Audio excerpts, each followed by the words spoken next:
Welcome back to the channel, everyone. It is a glorious October day. Sun's out, blue skies, and time to go boating. But not in the water this time. No, I am taking the boat down to an electronics engineer, and we're going to get a new VHF aerial put on. So let's go and have a look.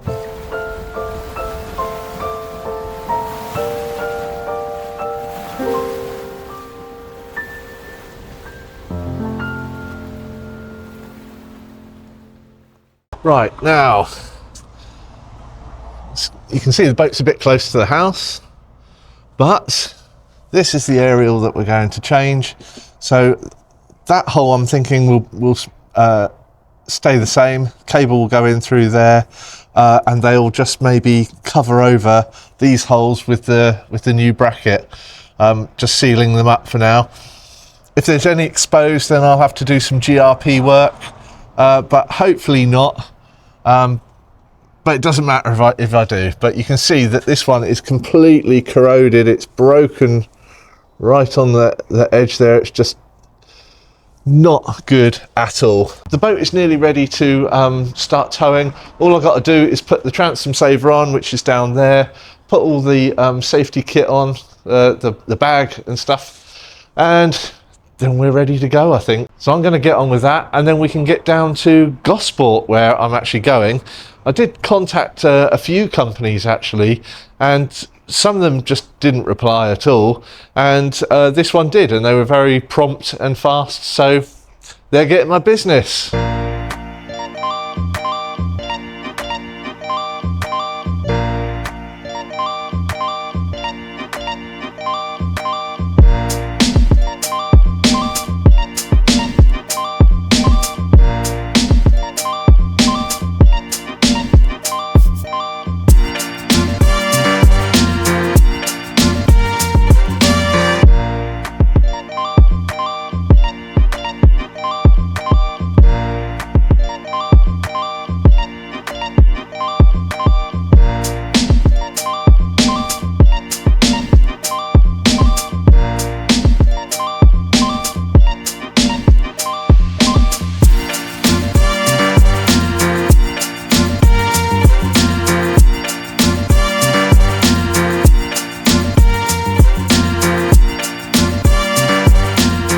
Right, I have arrived at Marine Electronic Installations. We have the Seaweavers just sat here at the moment, so work will be starting soon, and yeah, we'll get underway. But we've just got to change this aerial so you can see it a bit more in detail now that it's just a bit corroded and everything. So I think the issue now is we've got to try and find out how to get inside the panel. Got to get inside the panel there. So I think there's screw holes on either corner, and then you'll be able to pull that out. Hopefully we'll be able to get to the wiring that's over to this side, but who knows. And here's the chap who's doing it all. It was Andy, wasn't it? It is indeed. Good to meet you, Andy. And you. But yeah, so could you tell me a little bit about Marine Electronics? Well, Marine Electronic Installations, we've been here since 1995. That's when we first moved into the area. We were actually in an office upstairs. Yeah. It was started by my stepdad, who's Jim Stagg. Okay. Who used to be in the Merchant Navy as a radio officer. Yeah. And then when he left, worked for a few electronics companies, and then decided I'd probably do better doing this by myself. So he started up his own business. Excellent. Working from home and going out, got a couple of contracts with local boat suppliers, etc. Yeah. And then after 2 or 3 years decided to open up an office. And originally was going to be over at Sultan's Marina in Poole. Yeah. And for other circumstances jumped into the way, and because he did a lot of work over here, he then looked at getting an office over here, and that's where we came. And the rest is history. Yeah, we've been here ever since. So brilliant. basically 95 we moved in. Yep. And we've been here ever since. And it's a family-run business? It is. There's my stepdad, myself, and then Stephanie in the office is my sister. Brilliant, fantastic. It's so nice to have a family-run business these days. That's really good. So what is the plan then, Andy? Well, basically you've got a small rib-type antenna on the boat at the moment that appears to be split between your AIS and your VHF. Okay. So we're just going to up-spec the aerial to a 1.5 metre fiberglass antenna on a hinged bracket, which should get you much better performance, range and reception. Brilliant. Okay, so I suppose we better crack on. Okay. So Andy, what's the score then with what you've diagnosed so far? Well, I found the aerial cable comes straight through the side of the boat, and there's a void space over there on the starboard side just inboard of where the aerial is mounted. Yeah. The AIS is also mounted in that void space, so the aerial cable comes straight through, plugs into the AIS unit, and then splits on to the VHF from that. Okay. Because there's a built-in splitter in the AIS. But whoever installed it originally has created a large standing wave across the aerial. Right. Because they've coiled the cable backwards and forwards on itself to lose the spare cable, but that in turn creates a standing wave which will lose signal. Right, so it's signal strength itself. It's not good to actually be to try and keep all your. If you're going to coil up the cables, try and make biggish loops. Yeah. Rather than tight backwards and forwards on itself. Right. That way, interesting. it's not as bad. So that could have been what was affecting my sort of drop in signal. It will be. It would have affected that. The aerial is fine for short ranges as well, but now you're stepping up to a 1.5 metre fiberglass antenna. Yeah. It will give you a much better range and signal strength. Brilliant. Okay.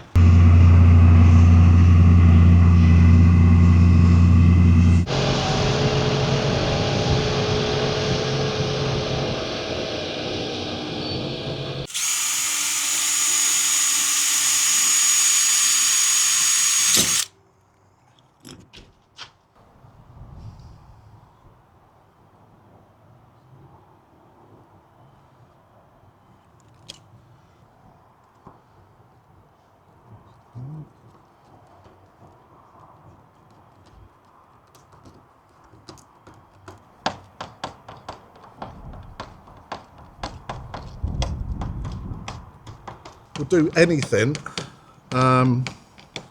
electrical. We just don't touch engines and gearboxes. What was this gland then? It's just a 6mm cable gland. Yep. Because before the cable was just going through a Hayco, which is a plastic surround, which wasn't sealed, so any water could have got in. But this I can bed on sealant, screw it in, and the cable can clamp up, which makes a watertight seal around the cable. Perfect.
Great, what's that? And you either leave it slack, and you could get a bungee or something, and just sort of like mostly just around that rail. Yeah. It's slapping around when you. That'd be perfect. Yeah, I think that's what I'll do. And then in use. That is perfect. Look at that.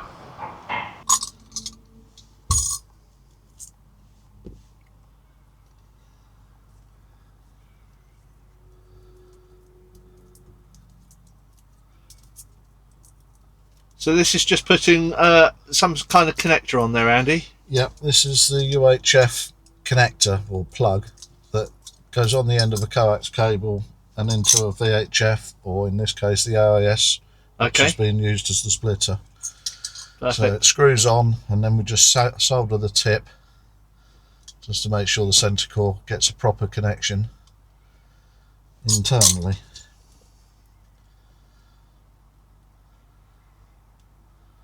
And that's pretty much like a TV aerial, I suppose. It's same sort of. Yeah, it's TV aerials. They're just a clamp type connector normally. Yeah. So again, with the braiding, you would push it back over the sleeve. Yeah. And then you get a compression type claw, I suppose you call it. As you do it up, it tightens onto that part, and then this centre part would come down to the centre part of the TV plug. Yes. Yeah. Sometimes they have a little screw in there that you can clamp the centre part to the actual cable, but most of them just push through. Right.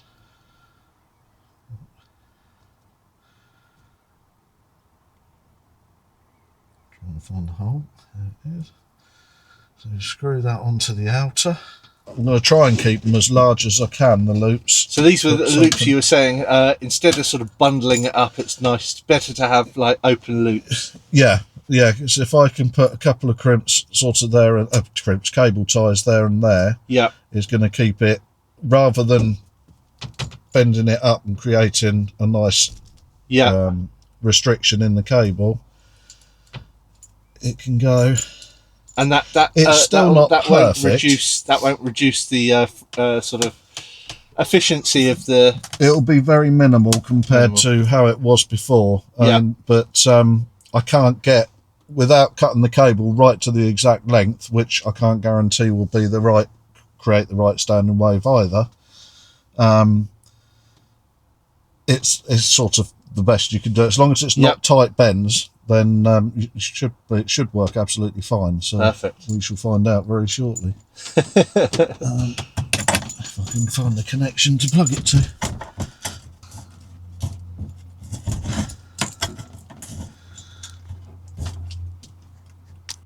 Silent Coast Guard. This is Sea Weavers. Could I have a radio check, please?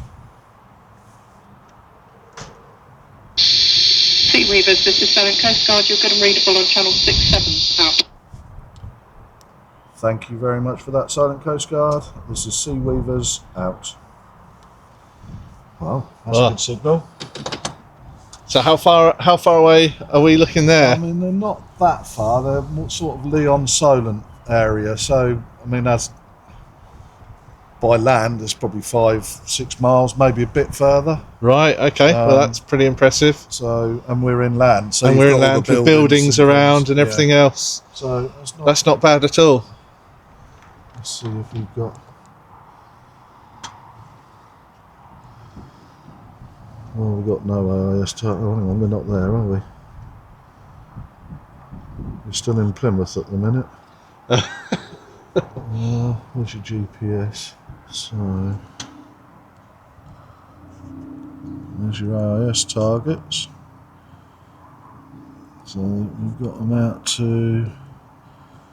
It looks like it's found them and lost these ones. The thing is, with these units, a lot of them tend to just pick up the first 100.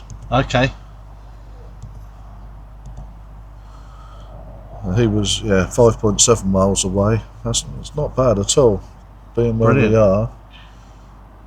You'll find once you get into, because we've got so many, zoom in, targets in and around Portsmouth. Out the menus. I mean, there's probably 100 targets or more just around, because you've got Hasler Marina, Campers, or Gosport. Well, I never saw that many before. But so that one's still this one here is live. So which one's that one? No, it's just lost that one again. Right on the edge of where we're getting to, I think, at the minute. Which one's he? 7.2 miles there. 7.2 miles, right? You will get more, but if you're like I said, if you're sitting down at the Solent, that's plenty. Well, yeah, I mean, really, you only need to know who's within 2-3 miles, don't you? But Yeah. these things will pick up. We've been on boats down in Gosport, especially when there's high pressure, Yep. and you'll pick up targets that are going into one of the marinas in France, Wow. 60-70 miles away, Crikey. because it's all line of sight and it's just signal bouncing straight across. Yeah. But yeah, no, that's not bad at all, because even here the aerial's low down. If you had a yacht with an aerial on top of a mast, then the range goes a lot further because there's nothing obstructing it. Yeah. But that's not bad at all, because we're pointing away from most of that lot anyway. So those targets are sort of there, and you've got all Spinnaker Tower and everything in the way for those. Right. Excellent. No, that is that looks fantastic. Well, thanks, Andy. So we've just got a few little bits to do. We're just going to sort out the screws here. Larger screws with a bit of sealant on, and then you're good to go. Good to go. Brilliant. The thing is, if you tighten it, it will make it spring out. Yeah. So if you just leave it loose. Just leave it loose. And like you said, you can get a bungee over here. Yeah, just and loosely round it. It'll just hold it in there. Yeah. Brilliant. That just holds it in place. Lovely. Yeah, that'll keep it there.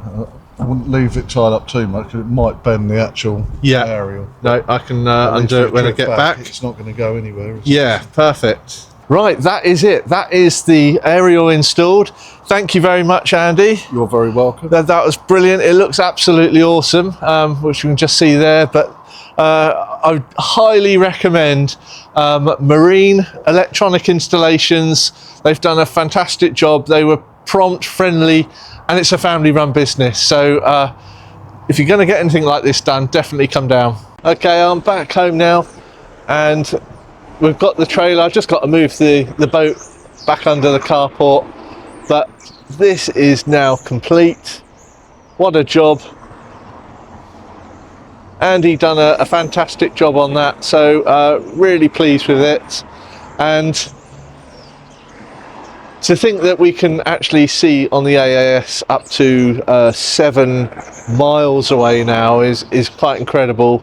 And we were getting signals on the VHF radio about 5 miles away, so which is brilliant. I'm really pleased with that, and I think that's it for this video. So I'll see you on the next one. Bye bye.